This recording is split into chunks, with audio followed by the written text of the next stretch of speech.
market mapping. I want to put an advertisement to you to show you. Okay, watch this and let me know your opinion. Okay.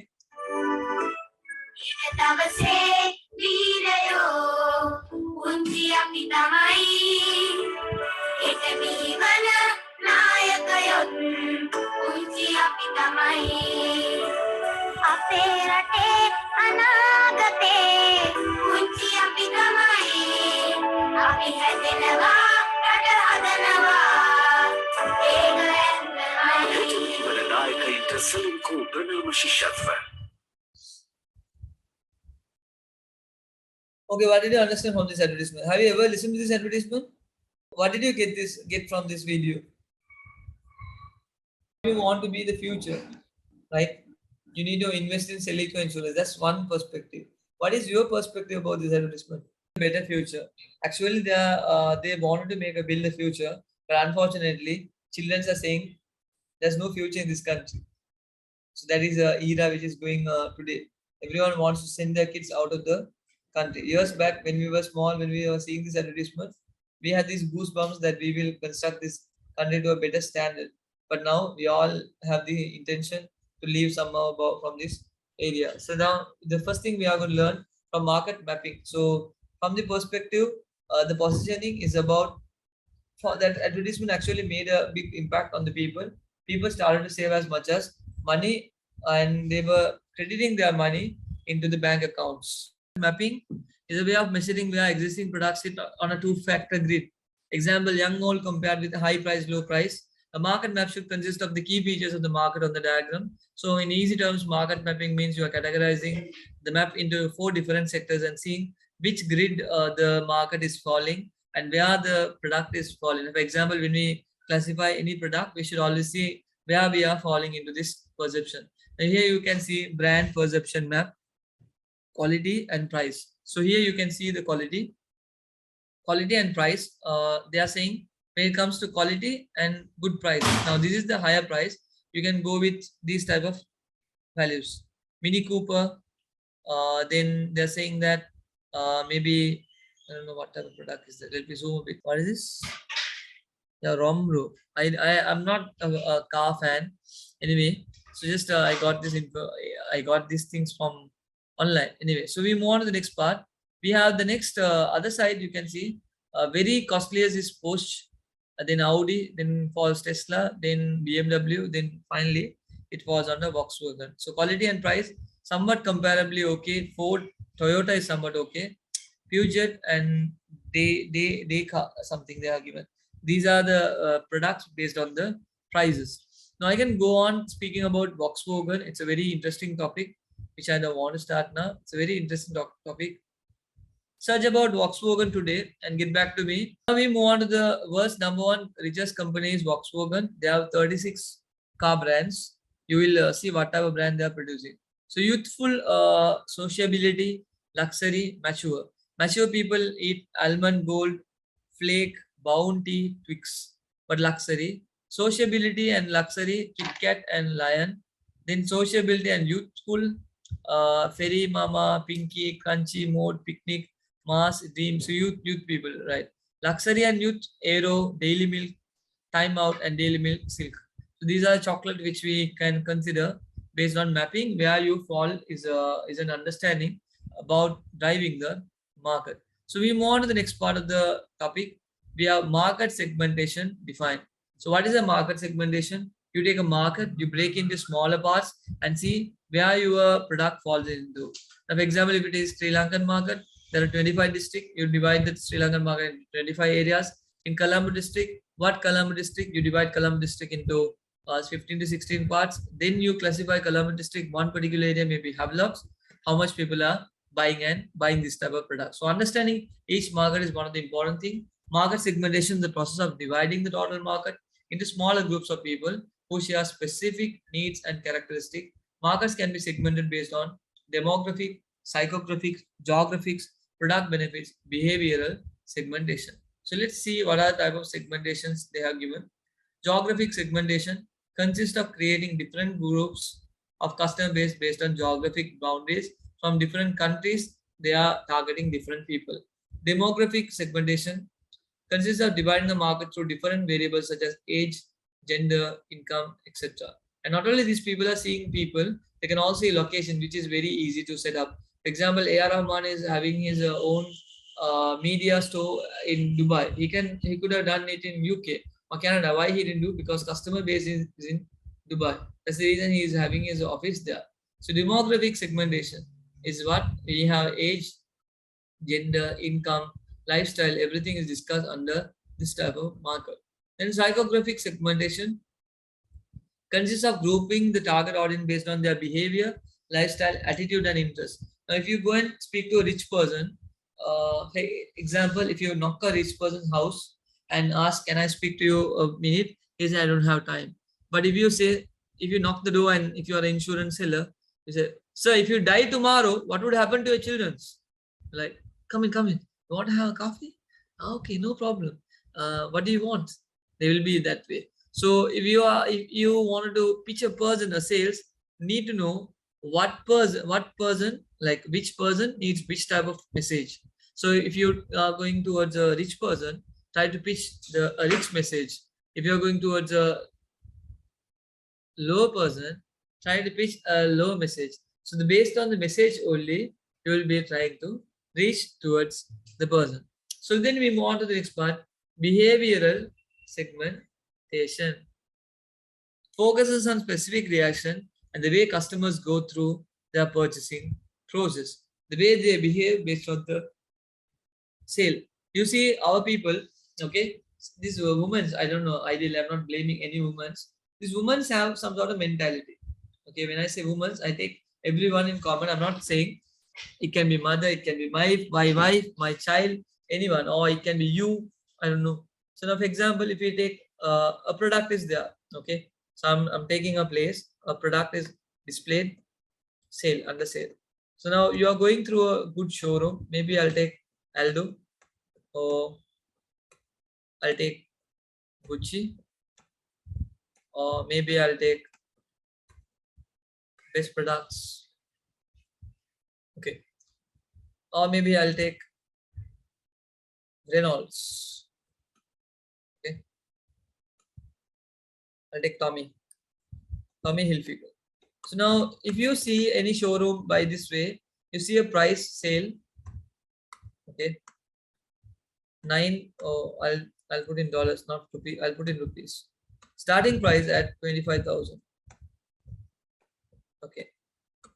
When you have a price tag like this, 25,000, do you think people will get attracted? No, right? People won't get attracted, right? So what happened? These companies know there's a way of attracting especially women. What do? They used to give the same 25,000 cost in a different way. They say that 25% off.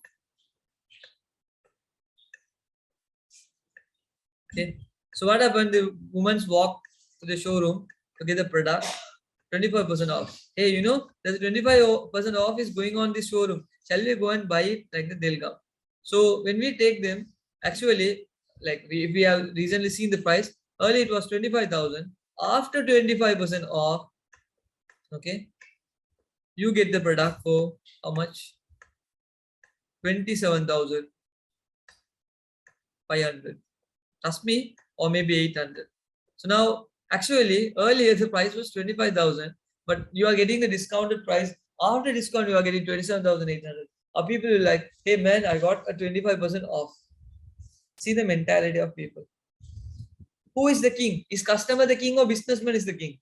People who know the business is always the king. So actually he cheated the consumers, saying that there was 25% off. So consumers walk into the place, grab the offer products, and they say, hey, you know, I got a 25% off, and they are very happy. Actually, they are not happy. They have purchased the product more than its, they have purchased the product more than its market price. So actually they have been cheated, and they are not being given the preference of getting the correct information. So anyway, we move on to the next part. Behavioral segmentation is a part of that. So the fourth page of this is speaking about the types of segmentation based on the specific characteristics. Geographics we see by country, city, density, language, climate, area, population. Demographics we see by age, gender, income, education, social status, family, life stage, occupation. Psychographics we see lifestyle, activity, interest, opinion, concern, personality, values, attitudes, behavioral, benefit sought, purchase, usage, intent, occasion, buy stage, user status, life cycle stage, engagement. So these are the areas you need to be very careful. Children get confused in these areas, psychographics and behavioral. Psychographics is actually your personality. Behavioral, what you will do at that particular occasion. That's what you need to remember when you are differentiating this four type of segmentation. So why segmentation is important? Number one, 8 benefits of market segmentation. Number one, develop effective strategies. Number two, create hyper-focused messaging. Number three, increase response rate. Number four, attract the right customer. So what is this 8 benefits of market segmentation? You can, improve brand loyalty, expand your market reach, promote new product development, support decision making. So what is develop effective strategies? New ways New ways of getting the product towards the customer is develop effective strategies. Second thing, create hyper-focused messaging. What can keep a product to reach the market is something which we can say. Third, increase response rate. What are the ways they can attract the number of people to the business and attract the right consumers? How you can bring the correct customers to the business. Then fifth one, improve brand loyalty. What ways you can ensure that the loyalty towards your business is always high. Expand your market reach. What are the ways you can reach your market? And this type of market segmentation can make you to reach the point where you wanted to promote new product development or else bring new products to the market. And finally, take good decision making. So before we move on to competitive advantage, we'll hold for a moment. So we move on to the last part of the topic today. What do you have? We have source of competitive advantage. Why do you think competitive advantage is important? Competitive advantage refers to factors that allow a company to produce goods or services better or more cheaply than its rivals.